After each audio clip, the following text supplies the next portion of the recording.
Hello बच्चों। हमारी पिछली क्लास में हम लोगों ने डिफ्रैक्शन यानी कि प्रकाश का विवर्तन के बारे में पढ़ा था।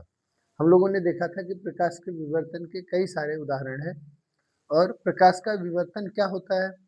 तो the bending of light when light passes through any obstacle of the dimension having equivalent dimension which is equal to the wavelength of light, यानी प्रकाश के तरंगदैर्घ्य यानी वेवलेंथ के बराबर के या उसके आसपास के साइज के किसी ऑब्स्टेकल या अवरोध के साथ जब लाइट प्रवेश मतलब के अवरोध पर जब लाइट पड़ता है, प्रकाश पड़ता है, तो यह अवरोध से घूम जाता है, बेंड हो जाता है यानी फैल जाता है। इस परिघटना को ही क्या कहते हैं? प्रकाश का विवर्तन कहते हैं। प्रकाश के विवर्तन यानी डिफ्रैक्शन ऑफ लाइट के लिए यह जरूरी है कि जो साइज ऑफ द ऑब्स्टेकल है वो वेवलेंथ ऑफ लाइट के क्या हो? बराबर हो। अब इस सब चीजों को समझने के लिए, इन सब चीजों को जानने के लिए हम लोगों ने कुछ एक्सपेरिमेंट्स किए थे, कुछ मतलब एग्जांपल्स लिए थे, जिससे पता चलता है कि डिफ्रैक्शन ऑफ लाइट होता है। जो डिफ्रैक्शन ऑफ लाइट होता है, उस डिफ्रैक्शन ऑफ लाइट के टाइप्स और उससे रिलेटेड आगे की डेफिनेशंस और उससे रिलेटेड आगे के एक्सपेरिमेंट हम लोगों को देखना है। बोर्ड के सिलेबस में आपका एक एक्सपेरिमेंट है जो इम्पोर्टेंट है, जिस पर न्यूमेरिकल्स और कैलकुलेशंस हैं, वो है सिंगल स्लिट डिफ्रैक्शन यानी डिफ्रैक्शन बाय ये सिंगल स्लिट। तो आइए आज की क्लास में हम लोग स्टार्ट करते हैं डिफ्रैक्शन के टाइप और डिफ्रैक्शन बाय ये सिंगल स्लिट। सबसे पहले आते हैं टाइप्स ऑफ डिफ्रैक्शन पर। टाइप्स ऑफ डिफ्रैक्शन पर देखिए, डिफ्रैक्शन होने के लिए सिर्फ दो चीजें चाहिए। क्या क्या? एक तो चाहिए स्लिट, यानी कि जहां से लाइट पास करेगी, यानी ऑब्स्टेकल। एक चाहिए लाइट का सोर्स, ठीक है, और एक चाहिए कि वो पैटर्न आप कहाँ देखना चाह रहे हैं, तो वो हो गया स्क्रीन। ठीक, सोर्स से स्क्रीन की डिस्टेंस, सोर्स से स्लिट की डिस्टेंस यानी ऑब्स्टेकल की डिस्टेंस, और ऑब्स्टेकल से स्क्रीन की डिस्टेंस, ठीक, अलग अलग हो सकती है, कुछ भी हो सकती है। तो इस आधार पर हमारे पास जो डेफिनेशन है वो है, एक पहला है फ्रेस्नेल डिफ्रैक्शन, डिफ्रैक्शन, और दूसरा है फ्राउनहोफर डिफ्रैक्शन। एक है फ्रेस्नेल डिफ्रैक्शन और दूसरा है फ्राउनहोफर डिफ्रैक्शन। फ्राउनहोफर डिफ्रैक्शन, ठीक है। तो डिफ्रैक्शन के दो प्रकार हैं, एक है डिफ्रेक्शनल डिफ्रैक्शन और दूसरा है फ्राउनहोफर डिफ्रैक्शन। फ्रेस्नेल डिफ्रैक्शन में जैसे सिंपल सोर्स से स्लिट और स्लिट से स्क्रीन की डिस्टेंस है। अगर इस डिस्टेंस में से दोनों में से कोई एक भी का एग्जैक्ट वैल्यू हमें पता है, यानी कोई एक भी फाइनाइट है, तो हम उस डिफ्रैक्शन को क्या कहेंगे? फ्रेस्नेल डिफ्रैक्शन, यानी the distance between source and obstacle or the distance between obstacle and screen, if any of these is finite, then the type of diffraction is called as Fresnel diffraction। यानी हम कह सकते हैं कि source और obstacle, ठीक, source और obstacle या ऑब्स्टेकल और स्क्रीन या बोथ फाइनाइट हो तो क्या कहेंगे? Fresnel diffraction, यानी the type of diffraction in which the distance between source and obstacle or obstacle and source or both are finite is called diffraction of light। इस type के diffraction को देखने के लिए हमें लेंस की जरूरत नहीं पड़ती। इस टाइप के डिफ्रैक्शन को ऑब्जर्व करने के लिए हमें किसी लेंस की जरूरत नहीं पड़ती। क्यों? क्योंकि जो डिस्टेंस होता है वो फाइनाइट होता है। जो डिस्टेंस होता है वो क्या होता है? फाइनाइट होता है। और दूसरा है फ्राउनहोफर डिफ्रैक्शन। इसमें क्या होगा? तो सिंपल, अगर ये डिस्टेंस भी इनफाइनाइट हो और ये डिस्टेंस भी इनफाइनाइट हो, तब हम कहेंगे कि जो डिफ्रैक्शन पैटर्न है वो कौन सा पैटर्न है, फ्राउनहोफर डिफ्रैक्शन, यानी सोर्स से ऑब्स्टेकल का डिस्टेंस और ऑब्स्टेकल से स्क्रीन का डिस्टेंस, दोनों डिस्टेंस अगर इनफाइनाइट है तब उस टाइप ऑफ डिफ्रैक्शन को हम लोग कहते हैं फ्राउनहोफर डिफ्रैक्शन। तो आप इसको डिफाइन कैसे कर सकते हैं, a type of diffraction in which the distance between source and obstacle as well as the distance between obstacle and screen is infinite is known as Fraunhofer diffraction. Clear है। Fresnel diffraction में दोनों में से कोई distance क्या होना चाहिए, finite होना चाहिए। अब हिंदी में अगर बात करें तो कह सकते हैं कि अगर स्रोत और अवरोध तथा अथवा अवरोध और स्क्रीन यानी पर्दा या दोनों निश्चित है, परिमित है, तब उस डिफ्रैक्शन को कहेंगे फ्रेस्नेल डिफ्रैक्शन, फ्रेस्नेल विवर्तन, और उसके लिए हमें किसी लेंस की जरूरत नहीं पड़ती। और अगर सोर्स से ऑब्स्टेकल और ऑब्स्टेकल से स्क्रीन यानी स्रोत और अवरोध तथा अवरोध और पर्दे के बीच की दूरी अनंत हो, इनफाइनाइट हो, तब उस डिफ्रैक्शन को क्या कहते हैं, फ्राउनहोफर डिफ्रैक्शन। और इसको लैब में रिप्रेजेंट करने के लिए, एक्सप्लेन करने के लिए या समझने के लिए हम दो कॉन्वेक्स लेंस यूज करते हैं। कितने, दो कॉन्वेक्स लेंस यूज करते हैं। एक इस तरफ ऐसे बीच में लगा देंगे और एक इस तरफ ऐसे बीच में लगा देंगे। ठीक है। इसका मतलब क्या है कि अगर लाइट इन्फिनिटी से आ रही है तो यहाँ पर फोकस हो, और अगर लाइट यहाँ से आ रही है फोकस से तो बाद में इनफाइनाइट हो जाए। बेसिकली यही मतलब है इसका। ठीक है ना। तो आइए हम लोग स्टार्ट करते हैं डिफ्रैक्शन के बारे में और जानना, और देखते हैं कि एक सिंगल स्लिट से डिफ्रैक्शन कैसे होता है, सिंगल स्लिट से डिफ्रैक्शन ऑफ लाइट कैसे होता है। ठीक है। तो आइए स्टार्ट करते हैं हम लोग डिफ्रैक्शन ऑफ लाइट का एक्सपेरिमेंट, किससे, बाय सिंगल स्लिट।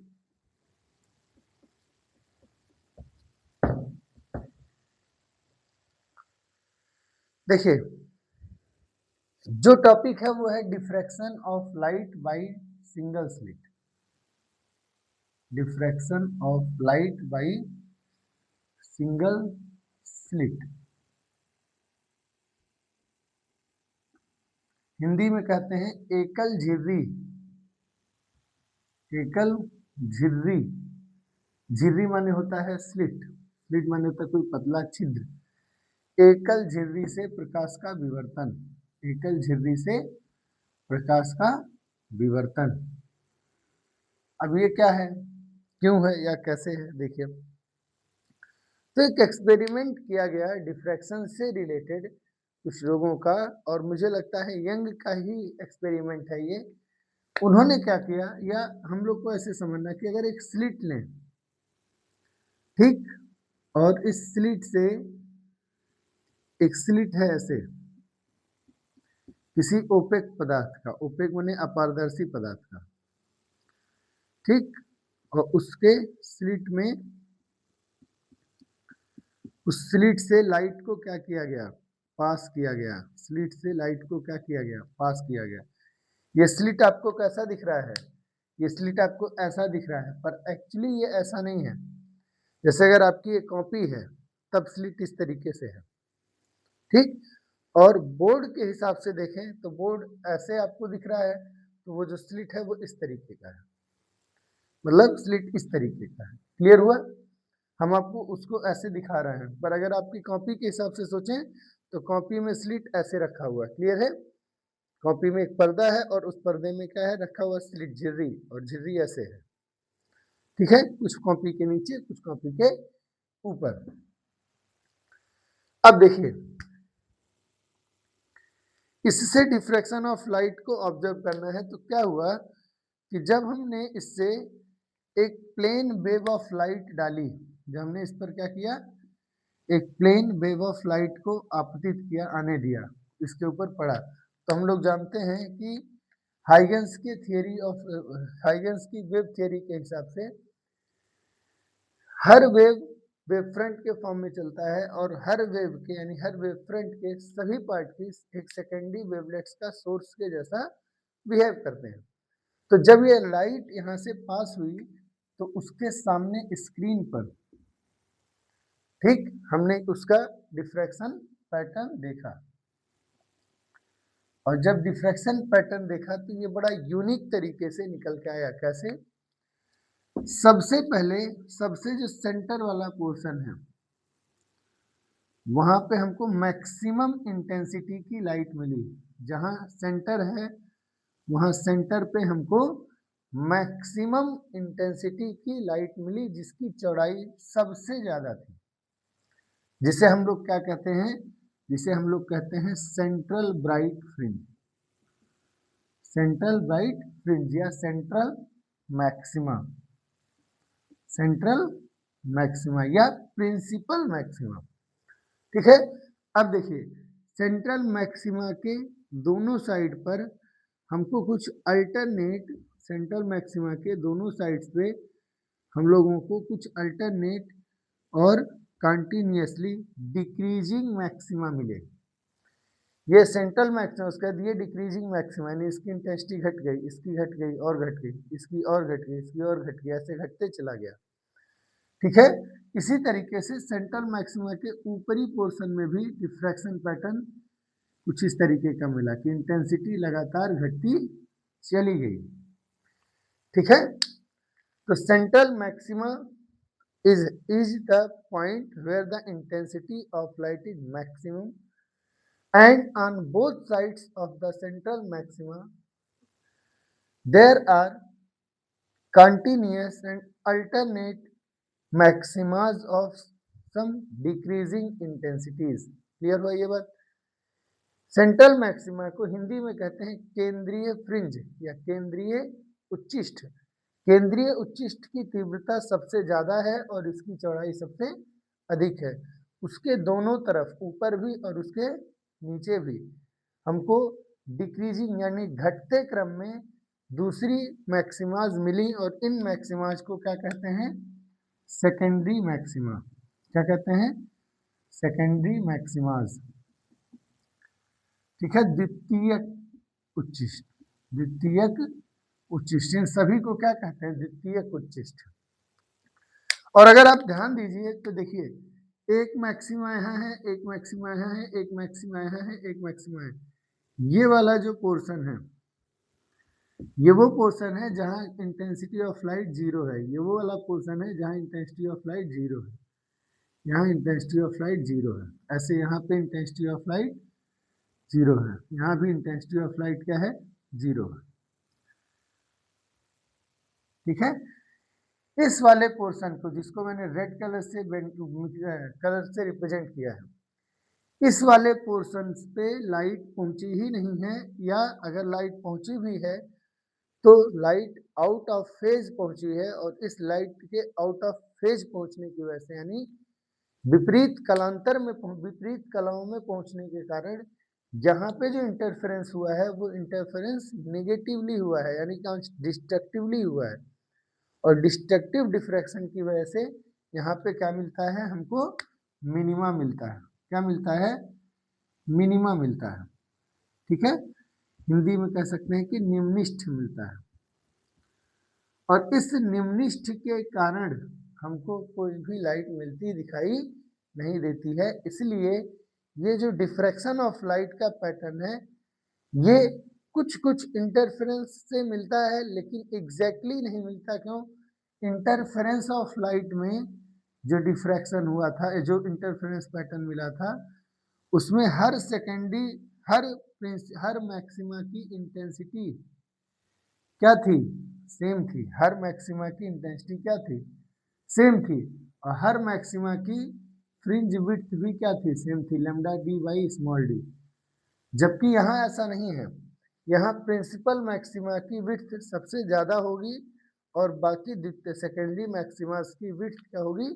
कम होगी। पहला पॉइंट। दूसरा, इंटेंसिटी यहाँ सबकी एक जैसी है, मतलब हर ब्राइट फ्रिंज की इंटेंसिटी इंटरफेरेंस पैटर्न में सेम होता है, जबकि डिफ्रैक्शन पैटर्न में हर लाइट की इंटेंसिटी घटती हुई रहती है।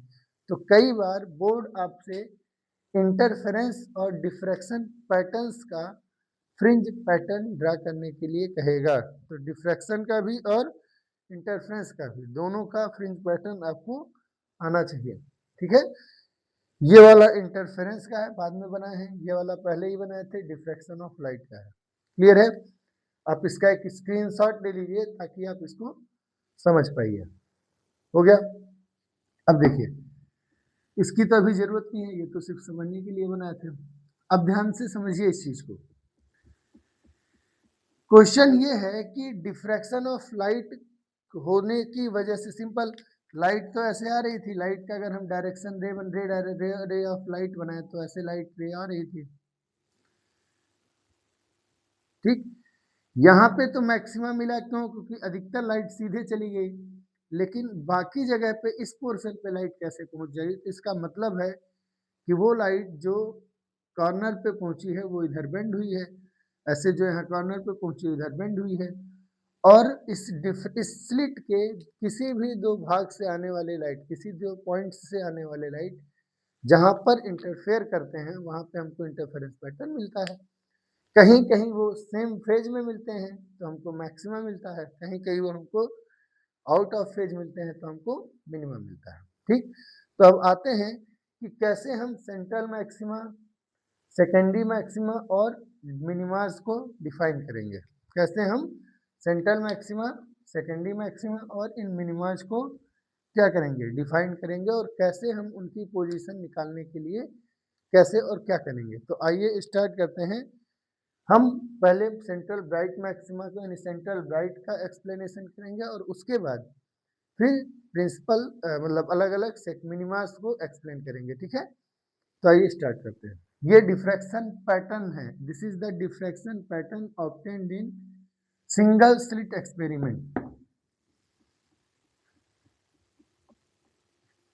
ठीक है, तो सबसे पहले एक्सप्लेनेशन करेंगे हम लोग किसका? सेंट्रल मैक्सिमा का। सबसे पहले हम करेंगे एक्सप्लेनेशन किसका? सेंट्रल मैक्सिमा का। यानी फर्स्ट केस हो गया explanation of central maxima, explanation of central maxima. केंद्रीय उच्चिष्ट, क्या? केंद्रीय फ्रिंज का क्या व्याख्या, एक्सप्लेनेशन कैसे हो सकता है? बहुत सिंपल है कि भाई मान लो कि ये स्लिट है, ठीक है, ये क्या है? स्लिट है, और ऐसे इस तरफ भी मान लो कि नीचे ये क्या है? स्लिट है। मतलब स्लिट बनाने के लिए आपको कार्डबोर्ड में छेद करना पड़ेगा, तो कार्डबोर्ड में छेद कर दिए, ये स्लिट हो गया। ठीक है, ये क्या हो गया? स्लिट हो गया। स्लिट का हम नाम रख देते हैं ए से बी। ए बी क्या है? स्लिट का नाम है।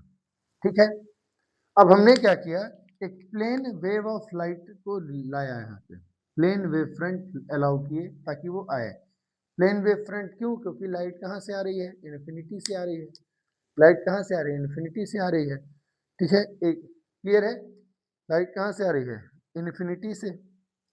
तो जब इन्फिनिटी से लाइट आ रही है तो प्लेन वेव होगी, क्योंकि यानी कि कौन सा डिफ्रैक्शन है ये? फ्राउनहोफर की फ्रेस्नेल। ऑब्वियसली कौन सा होगा? अभी तो एक ही डिफाइन किए ना। अब देखिए, अब यहां से इसके आगे समझिए। लाइट आई, स्लिट पे पड़ी, स्लिट पे पड़ने के बाद क्या हुआ? डिफ्रैक्शन हुआ। उस डिफ्रैक्शन के पैटर्न को समझने के लिए हमने एक स्क्रीन लगाया, and let this is your screen. ठीक, और इस स्क्रीन और स्लिट के बीच की दूरी है कैपिटल टी, और हम मान लेते हैं कि दोनों स्लिट्स के बीच की दूरी है स्मॉल ए या डी। तो आप डी भी ले सकते हैं, स्मॉल ए भी ले सकते हैं। हम लोग पिछले में स्लिट विड्थ को डी लिए थे, स्लिट की डिस्टेंस को डी लिए थे, तो यहाँ भी हम डी ले लेते हैं। स्मॉल डी क्या है? स्मॉल डी है स्लिट विड्थ, यानी विड्थ ऑफ स्लिट, और कैपिटल डी है distance between slit and screen, distance between slit and screen. अगर हिंदी में कहें तो कहेंगे झिर्री और पर्दे के बीच की दूरी, और ये हो गई झिर्री की चौड़ाई, यानी कि छिद्र की चौड़ाई। ठीक, हिंदी में भी स्लिट ही कहते हैं, स्लिट चौड़ाई। अब ये हो गया। सबसे पहले हम लोग को पता है कि सेंटर पे क्या मिलेगा, मैक्सिमम मिलेगा। उसकी वजह है क्यों? एक चीज सोचिए कि आप इसका सेंटर पॉइंट बना लीजिए, सिंपल। एक पोर्शन हो गया ऊपर, एक पोर्शन हो गया नीचे, एक पोर्शन हो गया ऊपर और एक पोर्शन हो गया नीचे। इस पॉइंट का नाम रख देते हैं ओ या पी, ओ रख देते हैं। ऊपर वाले पोर्शन में ढेर सारे पॉइंट्स हो सकते हैं स्लिट में, ऐसे नीचे वाले पोर्शन में भी स्लिट में ढेर सारे पॉइंट्स हो सकते हैं। क्लियर है? ऊपर वाले पॉइंट्स के और नीचे वाले पॉइंट्स के हर करेस्पॉन्डिंग पॉइंट्स से आने वाली लाइटें कहाँ पहुंच रही हैं? ओ पे पहुंच रही हैं, है ना? कैसे? ऊपर वाले स्लिट से सबसे ऊपर का जो पॉइंट है वो है ए, और नीचे वाले पोर्शन में जो सबसे ऊपर का पॉइंट है मान लीजिए वो है सेंट्रल, यानी इसका सी नाम रख देंगे। तो ए से ओ आने वाली लाइट और सी से और यहाँ बी से ओ तक आने वाली लाइट, यहाँ इधर और यहाँ इधर से आने वाली लाइट क्या सेम डिस्टेंस नहीं ट्रेवल करेगी? करेगी ना, सेम डिस्टेंस ट्रेवल करेगी। इसी तरीके से यहाँ से आने वाली लाइट और उतने ही दूर नीचे से यहाँ इस पॉइंट से आने वाली लाइट भी यहाँ सेम डिस्टेंस ट्रेवल करेगी। इस पॉइंट से आने वाली लाइट और इस पॉइंट से आने वाली लाइट यहाँ पे सेम डिस्टेंस ट्रेवल करेगी। यानी कि अगर हम इसको स्लिट मान लें तो स्लिट के ऊपर और स्लिट के नीचे इस पोर्शन से आने वाली लाइट सेंटर पे जब पहुंचेगी तो सेम डिस्टेंस ट्रेवल करेगी। और जब हर पॉइंट से आने वाली लाइटें दो दो वेव्स पेयर पेयर में ओ पर पहुंचती हैं तो वो सेम फेज में पहुंचेंगी। क्यों? क्योंकि यहाँ वो एक ही वेव फ्रंट के पार्ट हैं, यहाँ वो क्या है, एक ही वेव फ्रंट के पार्ट है। और हाइगेंस की सेकेंडरी वेवलेट्स की थियरी कहती है कि वेव फ्रंट के सभी पॉइंट्स सेकेंडरी वेव्स के जैसा बिहेव करेंगे, सेकेंडरी वेवलेट्स के जैसा बिहेव करेंगे, यानी सोर्स ऑफ सेकेंडरी वेवलेट्स होंगे। तो ए से जो निकली वेवलेट और बी से जो निकली वेवलेट, उन दोनों वेवलेट्स का ओ तक आने में डिस्टेंस क्या होगा? सेम होगा, क्योंकि सिमेट्रिक है। और क्योंकि यहाँ पहले से सेम फेज में थी, डिस्टेंस में कोई चेंज आया नहीं। हम लोग जानते हैं कि पाथ डिफरेंस बराबर होता है lambda by 2 pi into phase difference. Clear है? तो फेज डिफरेंस इक्वल टू हो गया 2 pi by lambda into path difference. अब ध्यान से समझिए, स्टार्टिंग में कोई फेज डिफरेंस था नहीं और इनके ओ तक आने में कोई पाथ डिफरेंस आया नहीं। तो जब ओ शुरू में फेज डिफरेंस नहीं है और पाथ डिफरेंस आया नहीं, ये जीरो हो गया, तो फाइनल फाई भी क्या हो गया? जीरो हो गया। और जब फाइनल फाई जीरो हो गया तो ओ पर जब लाइटें पहुंचेंगी तो क्या आएंगी? सेम फेज में पहुंचेंगी। और जब लाइट सेम फेज में पहुंचेगी तो हमें पता है कि कंस्ट्रक्टिव इंटरफेरेंस करेगी, और जब भी कभी कंस्ट्रक्टिव इंटरफेरेंस होगा तो उस पॉइंट पे हमको मैक्सिमम लाइट मिलेगी, यानी कि हमको क्या मिलेगा? मैक्सिमम मिलेगा। So in this way we can explain the position of central maxima. Clear है? बात समझ में आई? कोई प्रॉब्लम? देख लीजिए, इसका स्क्रीनशॉट ले लिए। रीजन लिखना चाहें तो कैसे लिखेंगे? The light rays coming from different points of the slit, ठीक, symmetric to the middle point of the slit are reaching in same phase at point O, therefore there is no phase difference between them and so we get a constructive interference। Slit के मध्य भाग से ऊपर और नीचे सममिति में किसी भी दो बिंदु से आने वाली लाइट O पर समान कला में मिलती है, अतः O पर केंद्रीय उच्चिष्ट यानी कि संपोषी व्यतिकरण होता है और उसके कारण हमको एक उच्चिष्ट यानी मैक्सिमा मिलता है। उसी मैक्सिमा को ही क्या कहते हैं? सेंट्रल मैक्सिमा कहते हैं। क्लियर हुआ? क्योंकि सभी लाइट वहां सेम फेज में आ रही हैं, इसलिए हमको यहाँ पे क्या मिला? सेंट्रल मैक्सिमा मिला। क्लियर है? इसका एक स्क्रीनशॉट लेना चाहे तो ले सकते हैं।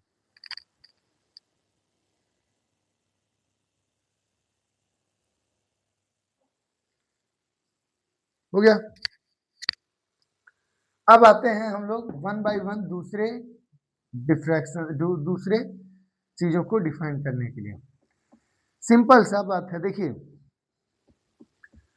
सिंगल स्लिट एक्सपेरिमेंट में सेकेंडरी मैक्सिमास को डिफाइन करना प्रैक्टिकली पॉसिबल नहीं है।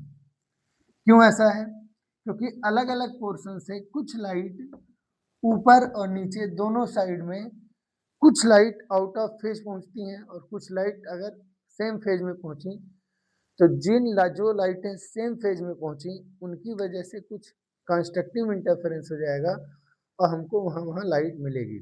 इसलिए सबसे अच्छा तरीका है कि हम सेकेंडरी मिनिमा हम क्या करें, पोजीशंस ऑफ मिनिमा ढूंढें, यानी पोजीशंस ऑफ क्या ढूंढें, मिनिमा, यानी मिनिमा का एक्सप्लेनेशन करें।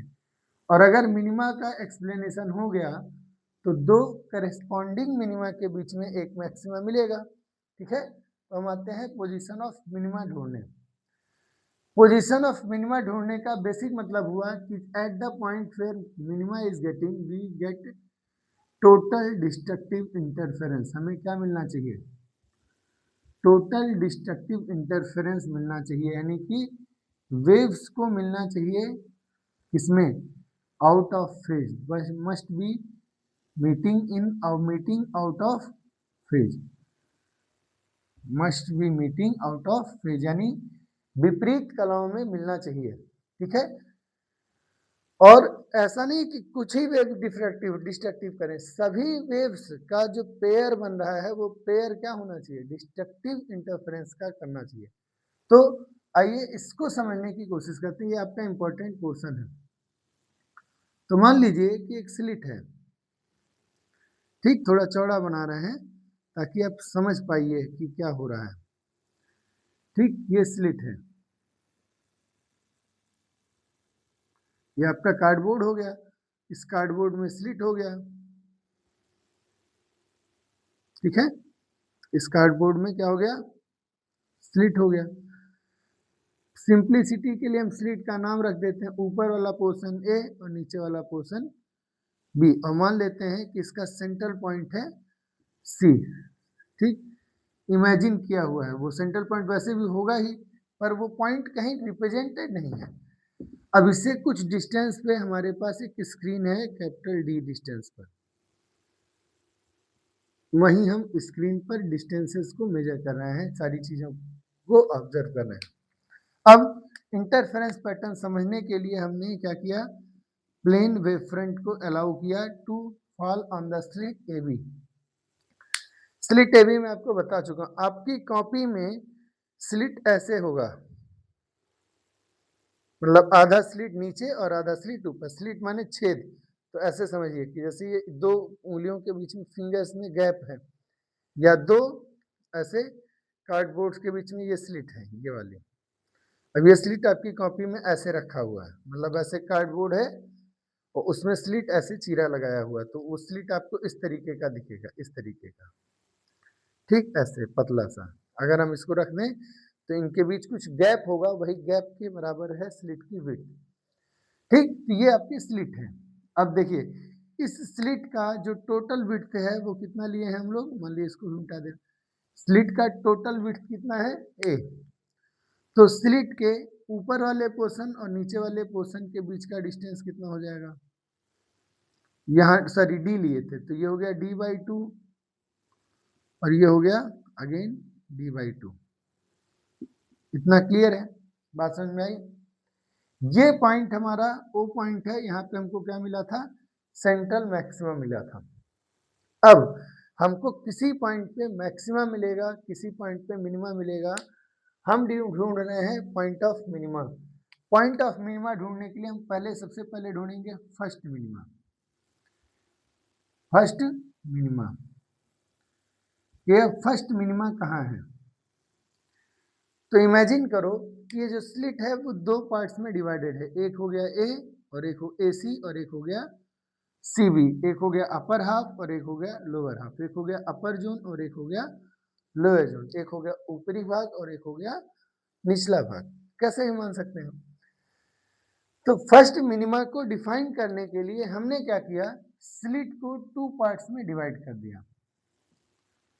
ठीक, मतलब स्लिट तो वही है, उसको हम दो पार्ट में ऑब्जर्व कर रहे हैं रीड करने के लिए। तो दो पार्ट्स कौन कौन से हो गए, एक हो गया AC और एक हो गया CV। एक हो गया AC और एक हो गया CV। अगर आप चाहते हैं कि मान लीजिए एक पॉइंट ले लेते हैं P1, अगर हम चाहते हैं या हम क्या चाहते हैं, अगर पॉइंट P पर मिनिमा मिलना है, इसका मतलब है कि ऊपर वाले पोर्शन से आने वाली सभी लाइट नीचे वाली पोर्शन से आने वाली करस्पॉन्डिंग लाइट वेव्स के साथ डिस्ट्रक्टिव इंटरफेरेंस करना चाहिए। जब कंप्लीट डिस्ट्रक्टिव इंटरफेरेंस होगा, यानी इस पोर्शन के हर बीम का रे का इस पोर्शन के हर रे के साथ डिस्ट्रक्टिव इंटरफेरेंस होगा, तभी जाके P1 पे हमको क्या मिलेगा, मिनिमा मिलेगा। यानी कोई भी दो लाइट रेज आपस में कंस्ट्रक्टिव इंटरफेरेंस में नहीं होनी चाहिए। क्लियर है? तो आइए समझते हैं कि क्या होगा। तो इसके लिए मान लेते हैं कि हम A से P1 तक जाने के लिए एक रे बनाए। ये लाइट रे हो गया मान लीजिए R1, और ये हो गया अपर पोर्शन का सबसे ऊपर वाला पॉइंट। तो लोअर पोर्शन का सबसे ऊपर वाला पॉइंट खुद C है, तो C से एक वेव गई है, वो है मान लीजिए रे गई है, वो है R2। A से P1 पर गया है एक रे R1, और C से P1 पर गया है R2। ऐसा इसलिए कि ऊपर वाले पोर्शन का, यानी ऊपर वाले फ्रिंज के पार्ट का, जो दो पार्ट डिवाइड किए ना, ऊपर वाले पार्ट का टॉप पॉइंट और नीचे वाले पार्ट का टॉप पॉइंट से जो वेव गया वो गया P1 पे। ऊपर वाले के टॉप पॉइंट से R1 गया है और नीचे वाले के टॉप पॉइंट से R2 गया है। क्लियर है? ये बात समझ में आ रही है? अब देखिए R1 और R2 को किस में मिलना चाहिए, सेम फेज में, आउट ऑफ फेज में? आउट ऑफ फेज में मिलना चाहिए। आउट ऑफ फेज में मिलने का बेसिक मतलब है, हम लोग जानते हैं कि मिनिमा मिलने के लिए पथांतर यानी पाथ डिफरेंस कितना होना चाहिए, पाथ डिफरेंस होना चाहिए λ/2। कहोगे सर ये कैसे? तो याद करो, कंस्ट्रक्टिव और डिस्ट्रक्टिव इंटरफेरेंस की कंडीशंस में ये बातें लिखवाई हुई हैं। ठीक है? तो फर्स्ट मिनिमा के लिए पाथ डिफरेंस कितना होना चाहिए, λ/2 होना चाहिए। किसी भी दो लाइट वेव के बीच अगर आप चाहते हैं कि डिस्ट्रक्टिव इंटरफेरेंस हो, तो पाथ डिफरेंस कितना होना चाहिए, λ/2 होना चाहिए। अब λ/2 होना चाहिए, ठीक है, पर देखें कि एक्चुअल पाथ डिफरेंस है कितना। तो पहले ये सोचिए कि पाथ डिफरेंस है भी या नहीं है। तो है, क्यों है? A से जो P1 तक लाइट जा रही है और C से जो P1 तक लाइट जा रही है, उसमें C से P1 तक जाने वाली लाइट के बीच में को ज़्यादा डिस्टेंस ट्रेवल करना पड़ेगा, इसलिए पाथ डिफरेंस है। अब हम मान लेते हैं कि ये वाला एंगल हमारा कितना है, थीटा। क्लियर है? ये वाला एंगल कितना है, थीटा। इसमें कोई प्रॉब्लम? तो अब R1 और R2 के बीच में जो पाथ डिफरेंस है वो कितना होगा? तो path difference between R1 and R2 यानी कि पथांतर किसका किसका, R1 और R2 का पथांतर कितना होगा, डेल्टा x बना सकते हैं। वो वैल्यू कैसे लेंगे? तो R2 का डिस्टेंस माइनस R1 का डिस्टेंस, यानी C से P1 माइनस A से P1, C से P1 माइनस A से P1। अगर हमको ये वैल्यू मिल जाए तो इसको हम इक्वेट कर देंगे पाथ डिफरेंस से, हमको कंडीशंस में मिल जाएंगी। अब मान लीजिए कि ये एंगल है P1CO वाला थीटा, यानी ये एंगल सेंट्रल एक्सिस, इस एक्सिस को क्या बोल सकते हैं हम लोग, सेंट्रल एक्सिस या सेंट्रल लाइन। सेंट्रल एक्सिस से स्लिट की सेंट्रल एक्सिस से O तक पहुंची लाइट वो सेंट्रल एक्सिस है, और C के सेंटर और O को मिलाने वाली लाइट को क्या कहना है, सेंट्रल एक्सिस यानी केंद्रीय अक्ष। अब केंद्रीय अक्ष और इस R2 के बीच का एंगल कितना है, थीटा। क्लियर है? सिंपल हो गया, इतना समझ में आया। इसका एक स्क्रीनशॉट ले लिए, तो फिर ऊपर वाला पोर्शन हम क्या करेंगे, ऊपर वाला पोर्शन हम लोग ये सब पूरी चीजें मिटाएंगे। ठीक,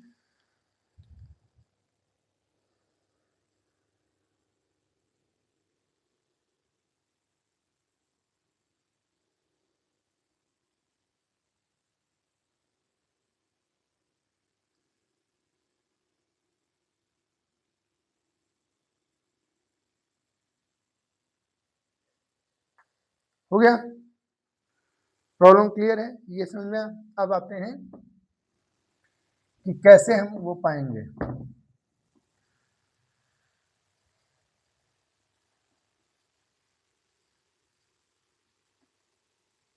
ठीक, अब ध्यान से इसको थोड़ा फिर से समझ लिया।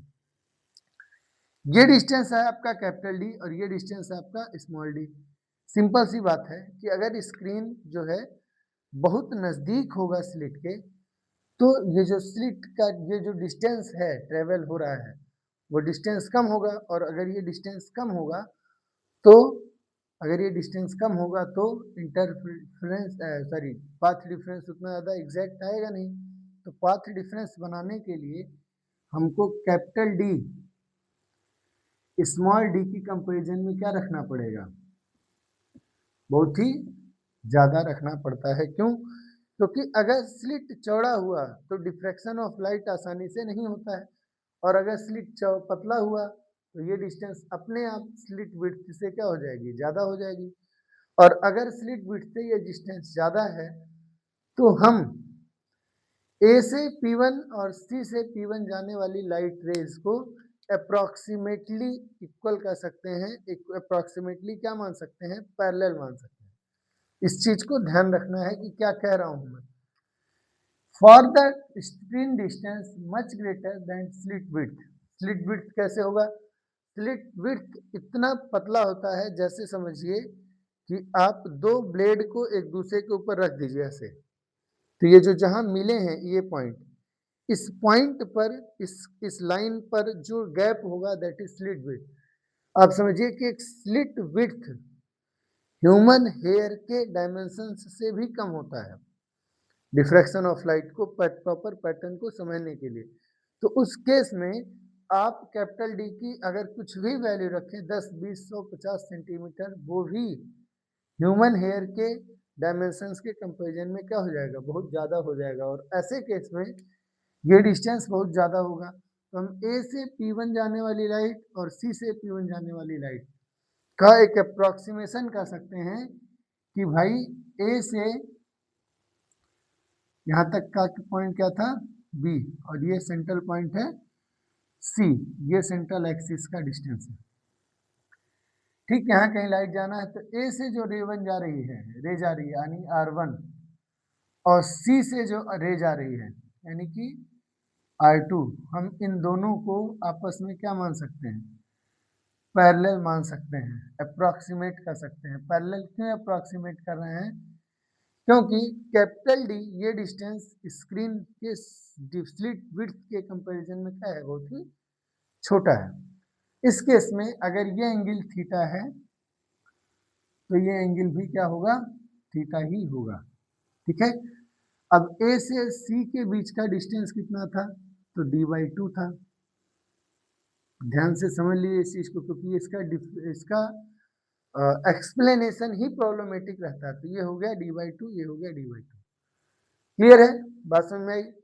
अब हमें क्या चाहिए? हमें R1 और R2 का पाथ डिफरेंस चाहिए। तो हमें R1 और R2 का पाथ डिफरेंस कैसे मिलेगा? अगर हम A से इसके किसी पॉइंट पर एक परपेंडिकुलर डाल दें, तो मान लीजिए ये पॉइंट है M। ठीक, ए से क्या किए? परपेंडिकुलर डाल दिए, कहाँ? M पर। किसके ऊपर? R2 पर। अब ए से जो P1 लाइट जा रही है और M से जो P1 लाइट जा रही है, वो दोनों के बीच का डिस्टेंस सेम होगा, और ये जो एक्स्ट्रा डिस्टेंस था वही हमारा क्या हो गया? C से लेकर के M तक। कहाँ? ए ये वाला है, ये वाला M है। ठीक है, तो यही एक्स्ट्रा डिस्टेंस हो गया। यही डिस्टेंस क्या हो गया? एक्स्ट्रा हो गया। ठीक, यही डिस्टेंस क्या हो गया? एक्स्ट्रा हो गया। यानी यही हमारा पाथ डिफरेंस है बिटवीन R1 एंड R2, रे 1 एंड रे 2। ठीक, और ये पाथ डिफरेंस हम कैसे निकाल सकते हैं? ये पाथ डिफरेंस हम निकाल सकते हैं कि अप्रॉक्सीमेशन से कि R1 और R2 पैरेलल हैं। तो उस केस में ये जो ट्रायंगल है वो परपेंडिकुलर ट्रायंगल, मतलब राइट एंगल ट्रायंगल हो जाएगी। ये कितना है? थीटा, और इन दोनों को पैरेलल माने हैं, तो यहाँ से यहाँ के बीच में 90 डिग्री होगा, तो ये हो गया 90 माइनस थीटा, तो ये हो गया हमारा थीटा। क्लियर है? अगर यही अप्रोक्सीमेशन नहीं कंसीडर करेंगे तो ये वाली एंगल के साथ ये वाला एंगल थीटा कैसे होगा, ये बहुत बड़ा प्रॉब्लम होता है बच्चों के लिए, इसलिए इस चीज को ध्यान रखना। और अप्रोक्सीमेशन किए नहीं है, अप्रोक्सीमेशन कर सकते हैं, क्यों? कैपिटल डी और स्मॉल डी के बीच का रिलेशन की वजह से ये होता है, परेशान नहीं होना, ठीक है। सो इन दैट केस ए से सी है d/2 और ये एंगल है d, तो उस एंगल के सामने वाला साइड क्या होगा, परपेंडिकुलर। हम लोग जानते हैं कि साइन थीटा होता है परपेंडिकुलर बाई हाइपोटेन्यूज, 90 डिग्री के सामने है AC, वो हाइपोटेन्यूज हो गया ना। तो परपेंडिकुलर यानी CM इक्वल हो गया d/2 साइन थीटा के, d/2 साइन थीटा के। ये हमारा क्या आ गया, पाथ डिफरेंस आ गया, ये हमारा क्या आ गया, पाथ डिफरेंस आ गया, किसके किसके बीच, between ray coming from top portion of the upper half and top portion of the lower half, यानी इस स्लिट और इस स्लिट, इस पोर्शन और इस पोर्शन के करस्पॉन्डिंग रेज के बीच में जो पाथ डिफरेंस आएगा वो आएगा d/2 साइन थीटा। यानी अगर ए से थोड़ा सा नीचे एक और पॉइंट कंसीडर करें, तो सी से थोड़ा सा नीचे एक जो पॉइंट कंसीडर करेंगे, इस पॉइंट और इस पॉइंट के बीच का जो रे का डिफरेंस होगा वो भी कितना होगा, d/2 साइन थीटा।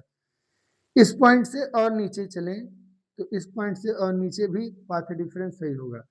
ऐसे ऐसे करते करते अपर हाफ का सबसे लोएस्ट पॉइंट और लोअर हाफ का सबसे लोएस्ट पॉइंट, यानी सी और बी से जो रेज निकलेंगी उनके बीच में भी पाथ डिफरेंस कितना होगा, d/2 साइन थीटा। और क्योंकि ये सभी पाथ डिफरेंसेस सेम है, और अगर ये इक्वल हो जाए किसके, λ/2 के, तो फॉर फर्स्ट मिनिमा,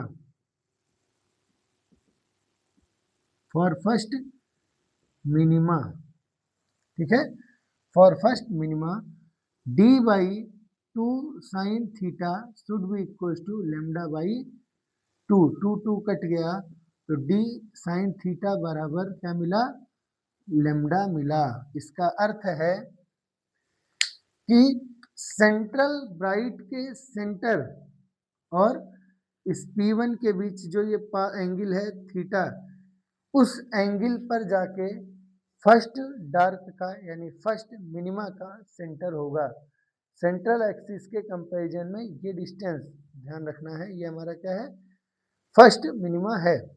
अब अगर हम इस डिस्टेंस को y मान लें, क्या मान लें, y मान लें, और ये डिस्टेंस हमारा क्या हो गया, कैपिटल D हो गया, तो हम एक अप्रॉक्सीमेशन कर सकते हैं कि tan थीटा इक्वल टू होता है y by base by perpendicular by base, और tan थीटा नियरली किसके इक्वल होगा, साइन थीटा के, फॉर स्मॉल एंगल्स, क्योंकि साइन थीटा और tan थीटा इक्वल होते हैं, ठीक है, छोटे एंगल्स के लिए। और छोटा क्यों, क्योंकि कैपिटल डी इस डिस्टेंस के कंपेरिजन में वो छोटा है, तो उस केस में हमारा साइन थीटा की जगह क्या रख सकते हैं, y by capital d, y by capital d, पर हम इसकी जरूरत अभी हम लोगों को पड़ेगी नहीं। आपको यही ध्यान रखना है कि जो डी साइन थीटा है वो कितना हुआ, लेमडा। तो for the position of first minima d sine theta should be equal to wavelength of light lambda. Clear है, ये पॉइंट आपके लिए फर्स्ट मिनिमा की पोजीशन रिप्रेजेंट करता है, देख लीजिए ध्यान से। स्क्रीनशॉट लेना चाहें तो स्क्रीनशॉट ले सकते हैं, capital D much greater than small D, बस यही बात ध्यान रखना है, ठीक है। एक स्क्रीनशॉट ले लीजिए, यही हमारा क्या है, रुक जाइए, एंगुलर पोजीशन ऑफ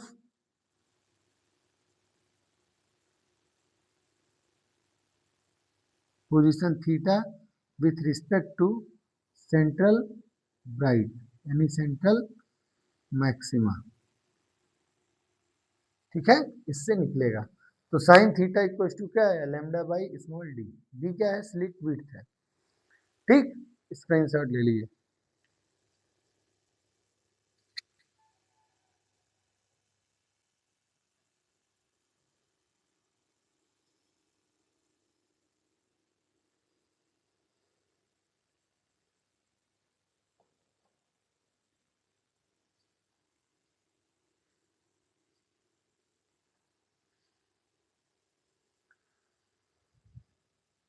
हो गया बेटा। अब यहां से एक चीज ध्यान से देखिए, हमारा d sin theta equal to क्या आया है, लेमडा आया है। अगर हम लाइट के वेवलेंथ को चेंज ना करें, लाइट के वेवलेंथ को चेंज ना करें और d घटाते जाएं तो सिंपल जनरली क्या होगा भाई, हम कितना भी पतला स्लिट बनाएंगे तो वो लाइट के वेवलेंथ के कंपैरिजन में ज्यादा ही होगा, तो d जनरली क्या रहता है, लेमडा से ज्यादा रहता है। अगर हम d को डिक्रीज करेंगे और लेमडा सेम रखेंगे, d डिक्रीज होगा तो साइन थीटा क्या होगा, बढ़ेगा। जब स्लिट विड्थ डिक्रीज करेंगे तो एंगल का सेपरेशन क्या होगा, बढ़ेगा। इसका मतलब है कि जितना हम इस गैप को कम करेंगे, जितना हम इस गैप को क्या करेंगे, कम करेंगे, जितना ही इसको छोटा करेंगे, ये जो पहला मिनिमा है वो उतना ही दूर बनेगा, और जितना दूर बनेगा उतना क्लियर दिखाई देगा। स्लिट की विड्थ को जितना छोटा करेंगे, सेंट्रल मैक्सिमा से फर्स्ट मिनिमा उतना ही दूर बनेगा, और जितना ये दूर बनेगा उतना ही क्लियर हमको डिफ्रैक्शन का पैटर्न क्लियर दिखाई देगा।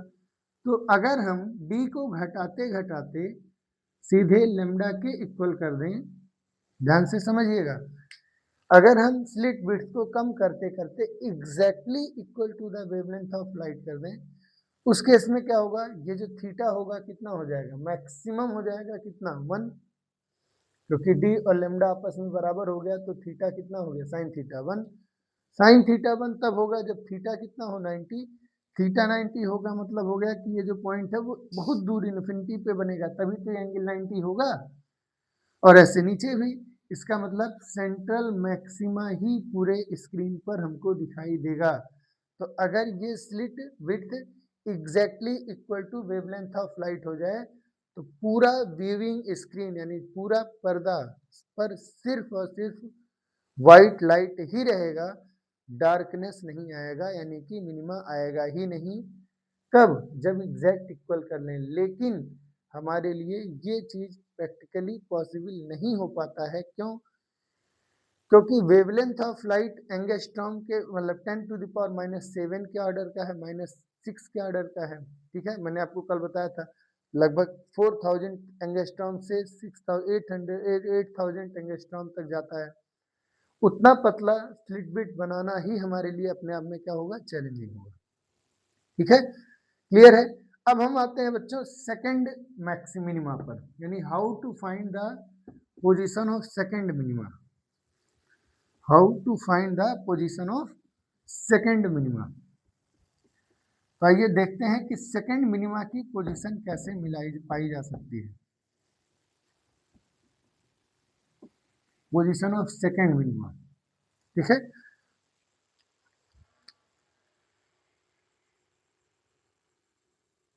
Position of second minima.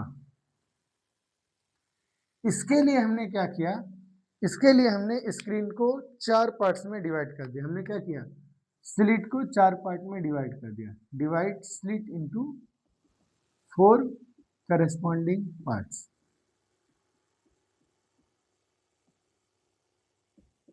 Equal parts. Corresponding कह सकते हैं या क्या कह सकते, इक्वल पार्ट्स। 4 पार्ट में हमने स्लिट को क्या कर दिया, डिवाइड कर दिया। कौन कौन सा,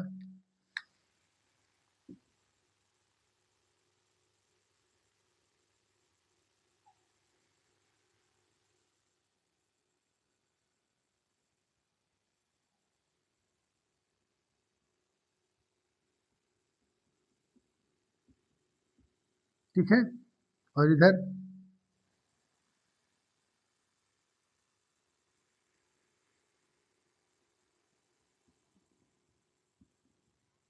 इस पोर्शन का नाम रखे थे ए और इस पोर्शन का नाम रखे थे बी।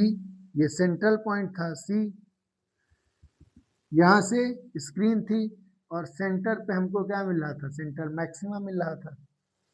ठीक है, क्लियर है। और इस पर एक वेव आ रही है, wave of light, plane wave front हम बना ले रहे हैं। ठीक है, तो एक ही बना रहे हैं ताकि आपको क्लियर है। अब समझ में आया इतनी बात। इस बार हम क्या ढूंढ रहे हैं, सेकंड मिनिमा, यानी सेकंड मिनिमा ढूंढ रहे हैं। तो मान लीजिए इस बार पॉइंट का नाम रख देते हैं पॉइंट P2। ठीक है, क्लियर है। अब जब पॉइंट P2 पर जो लाइट आएगी वो कैसे डिस्ट्रक्टिव इंटरफेरेंस करेगी, तो P2 पर आने वाली सभी लाइट का क्या होना चाहिए, डिस्ट्रक्टिव इंटरफेरेंस होना चाहिए। तो P2 पर आने वाली लाइट्स को डिफाइन करने के लिए हमने क्या किया, इस स्लिट को 4 पार्ट्स में डिवाइड कर, 2 में तो हुआ है, A और C को एक पार्ट और बना दो, कोई नाम रख सकते हैं, और C और B का एक पार्ट और बना देते हैं, कोई नाम रख सकते हैं। हम लोग A B C हो गया, D और E रख लेते हैं, ठीक है। अब देखिए, ये पोर्शन और ये पोर्शन एक है, ये पोर्शन और ये पोर्शन एक है, ये पोर्शन और ये पोर्शन एक है, यानी एक वेव यहाँ, एक वेव यहाँ से, एक वेव यहाँ से, एक वेव यहाँ से, और एक वेव यहाँ से, और एक वेव यहाँ से। हर पार्ट से P2 तक पहुंचने वाली लाइट्स के बीच का कौन सा इंटरफेरेंस होना चाहिए, डिस्ट्रक्टिव इंटरफेरेंस होना चाहिए, सो दैट हमको क्या मिले, मिनिमा मिले। तो A1 से यानी A से P2 पर एक वेव पहुंची, मान लो R2, B से एक वेव पहुंची, मान लो सॉरी ये R1, ये R2, C से पहुंची R3 और E से पहुंची R4, ठीक है। कैसे, इस पोर्शन के अपर पार्ट का लाइट R1, इस पोर्शन के अपर पार्ट का लाइट R2, इस पोर्शन के अपर पार्ट का लाइट R3 और इस पोर्शन के अपर पार्ट का लाइट R4, ठीक है। ये सारी लाइट्स कहाँ पहुंची हैं, P2 पे। अगर आप चाहते हैं कि ये P2 एक मिनिमा हो, इसका मतलब है कि R1 और R2 के बीच, R2 और R3 के बीच और R3 और R4 के बीच क्या हो, क्या होना चाहिए, डिस्ट्रक्टिव इंटरफेरेंस होना चाहिए। क्या होना चाहिए, डिस्ट्रक्टिव इंटरफेरेंस होना चाहिए। तो इसके लिए इन सभी सेट्स का पाथ डिफरेंस यानी पथांतर होना चाहिए λ/2, क्योंकि हम लोग जानते हैं कि पथांतर जब वेवलेंथ का 1/2th पार्ट होता है तभी हमारा, या उसका मल्टीपल होता है तभी हमारा क्या होता है, डिस्ट्रक्टिव इंटरफेरेंस होता है। यानी R1 R2 R2 R3 और R3 R4 के बीच में पाथ डिफरेंस क्या होना चाहिए, λ/2। अब आइए देखते हैं कि एक्चुअल में पाथ डिफरेंस है क्या। तो भाई सिंपल, R1 से R2 पर परपेंडिकुलर डाले तो ये हो गया पाथ डिफरेंस, यहाँ से R2 से R3 पर परपेंडिकुलर डाले तो ये हो गया पाथ डिफरेंस, और यहाँ से R4 पर परपेंडिकुलर डाले तो ये हो गया पाथ डिफरेंस, ठीक। ये वाले पाथ डिफरेंसेस निकालने हैं, अगर निकल जाए तो काम चल जाएगा। इस पॉइंट का नाम रख देते हैं M, इस पॉइंट का नाम रख देते हैं N, और इस पॉइंट का नाम रख देते हैं O है तो MNO है तो P रख देते हैं, ठीक है, P रख देते हैं, या 1 2 3 कुछ भी रख सकते हैं, तो MN और P रख दिए। अब DP या CN या EP की वैल्यू आपस में बराबर होगी, और वो वैल्यू कितनी होगी वही ढूंढ लें तो हमारा काम चल जाएगा। तो मान लीजिए कि P2 की O से पोजीशन का जो एंगुलर पोजीशन है वो कितना है, थीटा, यानी P2 से P2 की O से जो एंगुलर पोजीशन है वो है थीटा। और हम लोग जानते हैं कि स्क्रीन और स्लिट के बीच का डिस्टेंस कैपिटल D इस स्लिट विड्थ के कंपैरिजन में कैसा होता है, बहुत ज़्यादा होता है। उस केस में अगेन हम R1 R2 R3 और R4 को एक दूसरे के पैरेलल मानकर इनके बीच का पाथ डिफरेंस कंसीडर कर सकते हैं। तो कैसे करेंगे, ये है A, ये है D, ये है C, ये है कौन सा E, और सबसे नीचे था B। 4 पोर्शन हो गया, 1 2 3 और 4, ठीक। C वाला जो लाइन है वो हमारा सेंट्रल एक्सिस है, सेंट्रल एक्सिस है। C वाला लाइन क्या है, सेंट्रल एक्सिस है।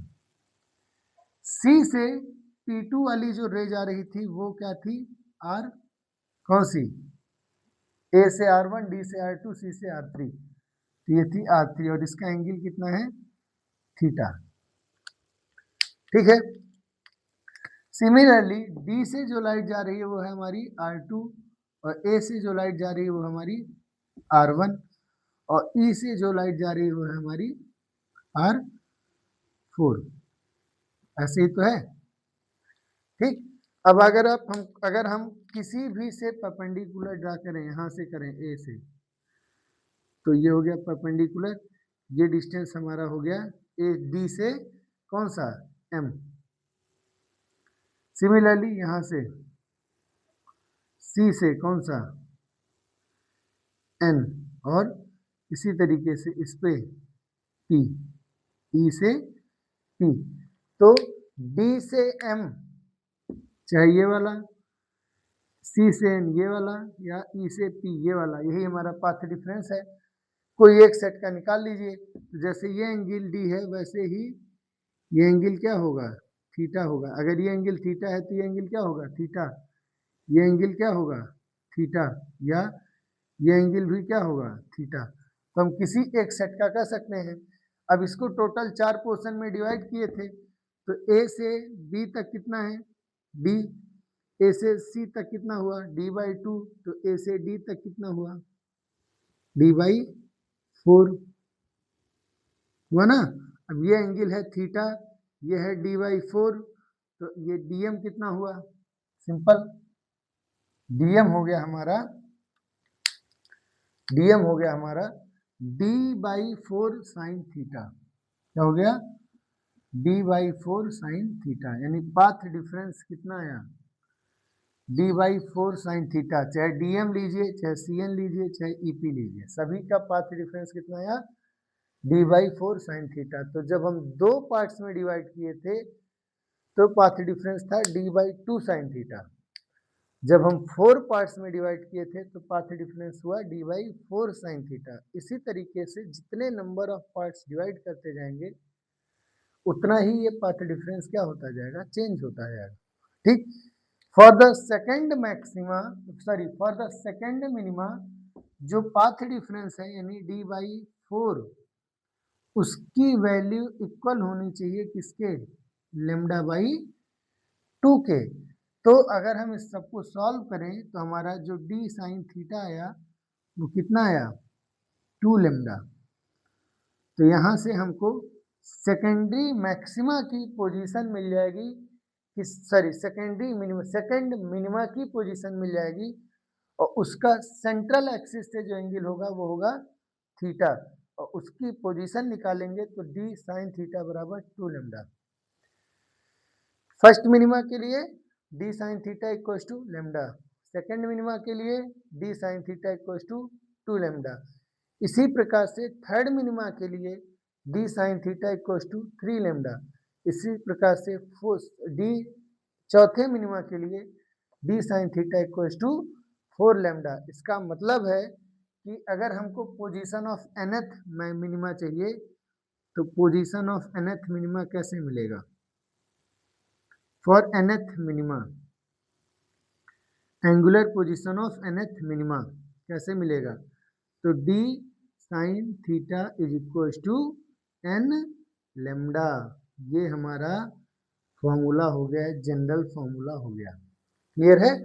तो ये अभी तक का position of minima, I hope कि आपको क्लियर समझ में आया होगा कि पोजीशन ऑफ मिनिमा कैसे मिलता है। इसका अर्थ है कि हम डिफ्रैक्शन ऑफ लाइट का एक्सप्लेनेशन करने के लिए उस स्लिट के डिफरेंट डिफरेंट पार्ट से आने वाली लाइट्स का इंटरफेरेंस पैटर्न चेक कर लें तो हमें पता चल जाएगा कि डिफ्रैक्शन पैटर्न कैसा होता है। आई होप कि ये क्लास आपको अभी तक समझ में आई होगी। अभी तक की क्लास में हम लोगों ने सिर्फ 2 काम किया है, पहला टू डिफाइन या to explain the central maxima, और दूसरा to find the location of the various minimas. मिल गया।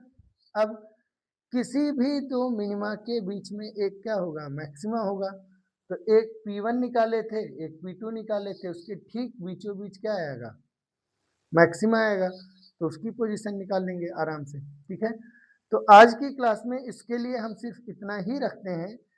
कल की क्लास में हम लोग सेकेंडरी मैक्सिमाज की पोजीशन और उससे रिलेटेड कुछ क्वेश्चंस करने का अटेम्प्ट करेंगे, और उसके बाद फिर डिफ्रैक्शन में हर इंटेंसिटी की जो हर मैक्सिमा की जो इंटेंसिटी होती है वो इंटेंसिटी भी चेक करने की कोशिश करेंगे, निकालेंगे, उसको ढूंढेंगे। क्लियर है? तो आज की क्लास के लिए बस इतना ही। Thank you.